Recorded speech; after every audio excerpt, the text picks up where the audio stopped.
What's up guys, Asian here again with another build video. Today we're going to be taking a look at the Magicka Warden DPS. So the Magicka Warden has kind of lost its top spot for top DPS. It is still highly competitive though. It is just slightly below the top two classes, which are the Magicka Nightblades and the Magicka Necromancer. So it has been thrown off of its top throne. Magicka Nightblades mainly due to the buff to Twisting Path, and Magicka Necromancers mainly because they have access to major vulnerability. That being said, Magicka Wardens still have the potential to pull out very good DPS. In fact, they're probably just a hair above the other three classes in the game. Plus, they are probably the only source of major slayer through the use of Master Architect when you're playing at ranged. So Magicka Wardens do have a bit of a role there. That being said, because Magicka Wardens are highly dependent on the bear for their DPS, in fights where the bear can potentially not attack what you want it to attack, your DPS might end up going down a little bit. So Magicka Wardens are definitely very strong in this patch, but do require a little bit of micromanagement just because of the finickiness of the bear ultimate. So just like the rest of our build videos, we will not be going over gear. We will only be going over skills and the rotation itself. So if you're interested in knowing what type of gear you can be running on a Magicka Warden, please feel free to click on the video that should be popping up in the upper right hand corner right now. Go ahead and pause this video, check out that gear video, and then come back here to pick up the skills as well as an example rotation and parse of what the Magicka Warden is capable of doing. So let's go ahead and get started here with skills, starting off with our front bar. So we are swapping over, like all the other Magicka DPS in the game, we are swapping back over to a primarily spammable build with some limited dots. So in terms of abilities, we have Screaming Cliff Racer, Deep Fissure, Fetcher Infection. Then you can use any Mage's Guild ability over here, so I'm using Balance just in case we need the extra Magicka sustain. And then Inner Light, and then we have our Bear Ultimate, Eternal Guardian here. And for our back bar, we have Winter's Revenge, Unstable Wall, Blue Betty, Barbed Trap. You can swap this out with the other source of minor force in the game, which is Channel Acceleration, if you have access to the Surgical Order line. If you do not, then the other option would be to run Lightweight's Beast Trap if you can't be within melee range.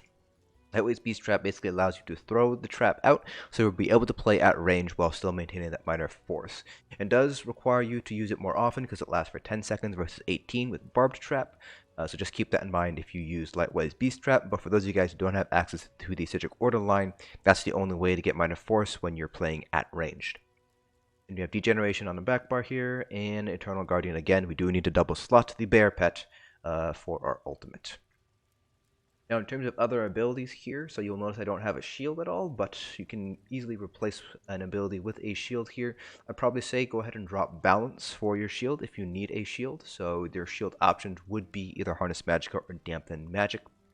Now in terms of self-heals, Wardens do not need a dedicated self-heal because Animal Companions does have a Bond with Nature passive, which heals you whenever one of your Animal Companions abilities end. And that does include Screaming Cliff Racer and your Deep Fissure. So, for example, if we go ahead and drop our health down and let the health debuff go away, you can see here that just by using the spammable, you get some health back. It's obviously not a burst heal. It's not going to heal you up from 0 to 100 all the way up that quickly, but it is an option to heal. So if you do need to self-heal and your healers are dead or they're taking some time to get to you, then you can just spam birds, for instance, and you'll still be able to get the heal going, so you'll be able to get that 1260 health per second. Just because the global cooldown's every second, so if you're just spamming birds, you'd be able to get that healing done. So you don't really need a dedicated self-heal as a Magicka Warden, so please don't ask me where your self-heal is, because it's right here with Bond with Nature passive. Another ability you could slot here instead of Balance would be Bird of Prey for the Minor Berserk while you have it slotted. This could also be slotted on the back bar as well, but it's not necessary on the back bar because we won't be staying on the back bar for as long. You would want to use Bird of Prey if your healers are not getting very good uptimes on Combat Prayer. So Combat Prayer is your source of Minor Berserk. So you might want to run Bird of Prey instead if you want to keep using a Monster Helm set. So for example, Zaan or the two-piece or two one-piece crit sets. The other option would be to just wear Slime Craw, but then you would be giving up your Monster Helm set. So it's kind of up to you how you want to play that out. But Bird of Prey is pretty useful if you don't want to run Slime Craw. Beyond that, pretty much everything for abilities here. One ability that you should potentially have on hand is going to be Crushing Shock for a ranged interrupt. That's always nice to have, just in case something happens. And then you can also run Mystic Orb as well for a dot instead of Degeneration if you'd like. This is actually a pretty strong dot. If you take a look at the damage, 1553 magic damage every half second, so a total of 3000 magic damage every second. So pretty strong. It obviously costs more than Degeneration, and Degeneration also gives you some max Magicka and Magicka regen.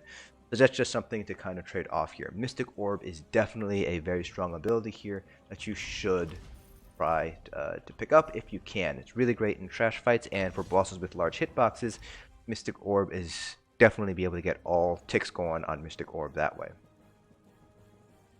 And then that's pretty much it for other sort of abilities there. So I'm actually going to swap out Degeneration Mystic Orb here just so you guys can get a sense of what Mystic Orbs does and looks like. But yeah, that's pretty much it for skills. Pretty cut and dry, and so not a lot of things you can replace here. Fetcher Infection, really great for minor vulnerability. You should be running it anyways for the dot damage, but the minor vulnerability just really helps out overall. And again, you can run Balance or Spell Symmetry for the addition of Magicka Sustain.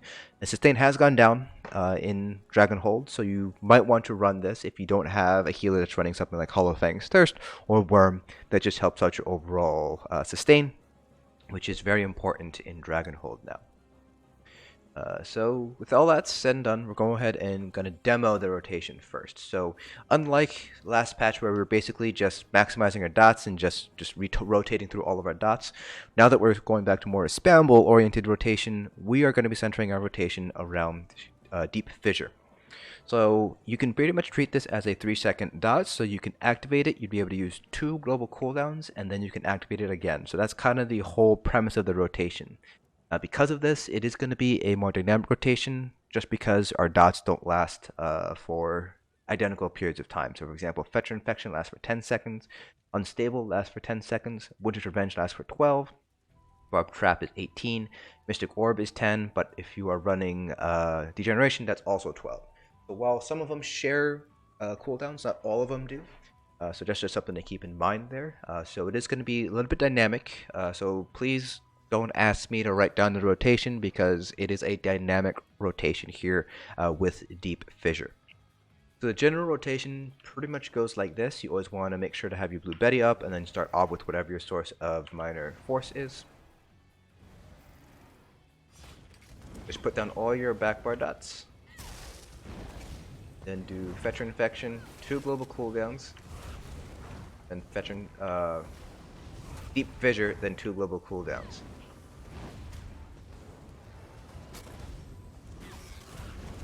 Then when you don't have to renew any dots, that's when you would use either your ultimate if it's up, or the bird. You can see here it's just Deep Fissure and then 2 dots, and if you don't have dots to renew, then do your bird. Now, naturally that begs the question, if I have multiple dots that are down, which dots do I prioritize over the rest?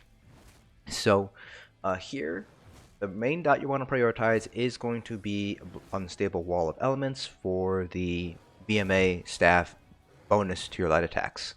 The other dot you want to maintain is going to be Barbed Trap for the minor force. That is pretty important to maintain because minor force is a pretty sizable boost to your overall DPS.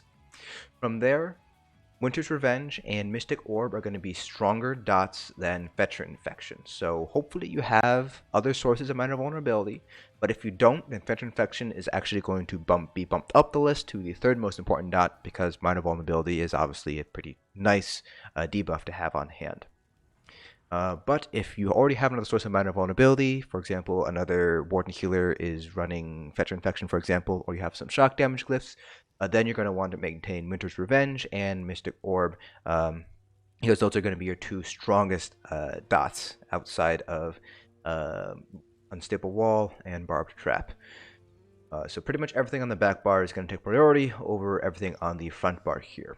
And then for your ultimate, just use it as soon as it is up, and you can pretty much treat the ultimate basically like it's spammable. So if you're doing Deep Fissure and then 2 global cooldowns, you do Deep Fissure, ultimate, 1 global cooldown, whatever ability you want, and then back to Deep Fissure. So that's how you should be running the Bear ultimate there. So again, fairly straightforward rotation in the fact that it is pretty cut and dry. It's always Deep Fissure 2 abilities, Deep Fissure 2 abilities, and so on and so forth. So in terms of simplicity, pretty simple, but it is still dynamic, so you do want to pick up some sort of buff tracker, ability tracker, like Action Duration Reminder or Strendar, to know which buffs are running out, which dots are running out when.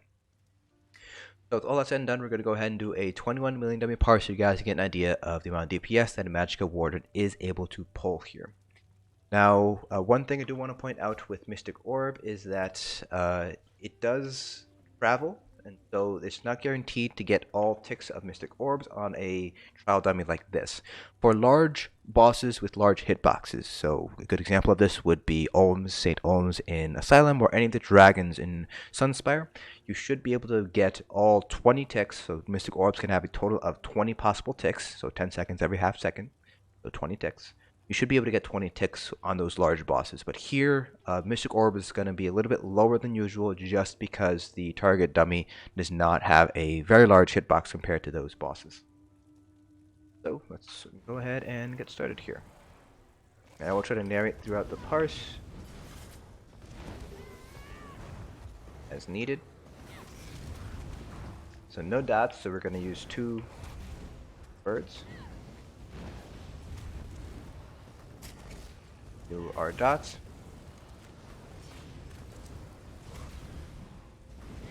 Prioritize blockade over orb. Try to maintain Blue Betty as best you can for the additional sustain. Again, blockade over orb. Then we do want to use Deep Fissure on cooldown, so it's always going to be Deep Fissure then 2 abilities.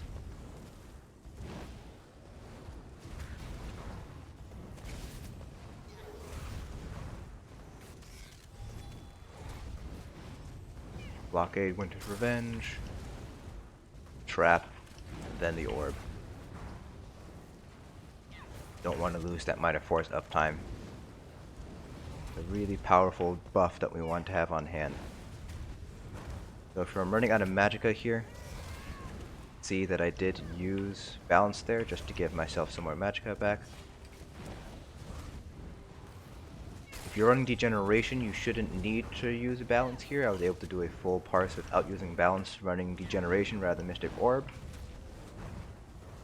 But this is with Mystic Orb just to give you guys a sense of the amount of sustain that you get with Mystic Orb here. Another advantage of running Balance is that you get on-demand, well not on-demand, but you have a source of major resolve, which does help out your survivability a little bit if you're not getting it from something else.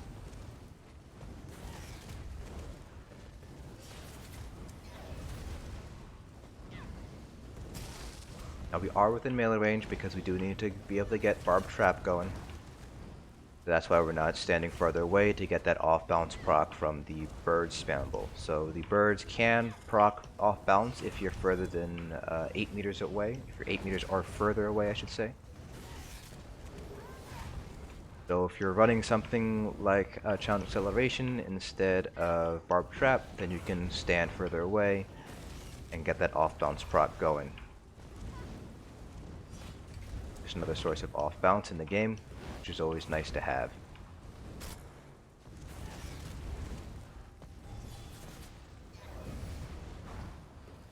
Use balance here just to give myself a little bit more Magicka. Just kind of covering my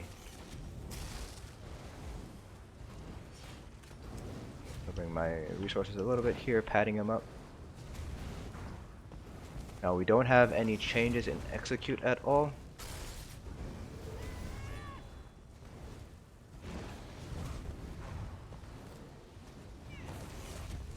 Balance again after we nuke our trap.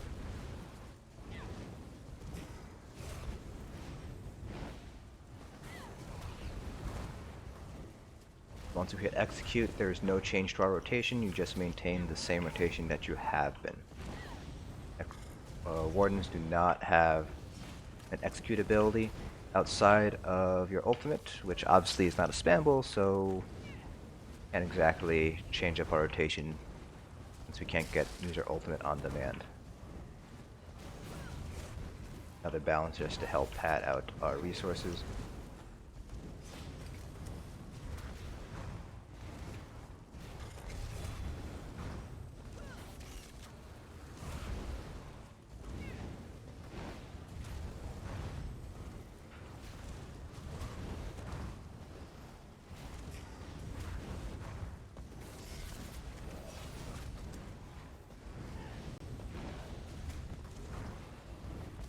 At this point, I'm not going to renew any dots, I'm just going to spam my bird and deep fissure because that provides me more DPS that way.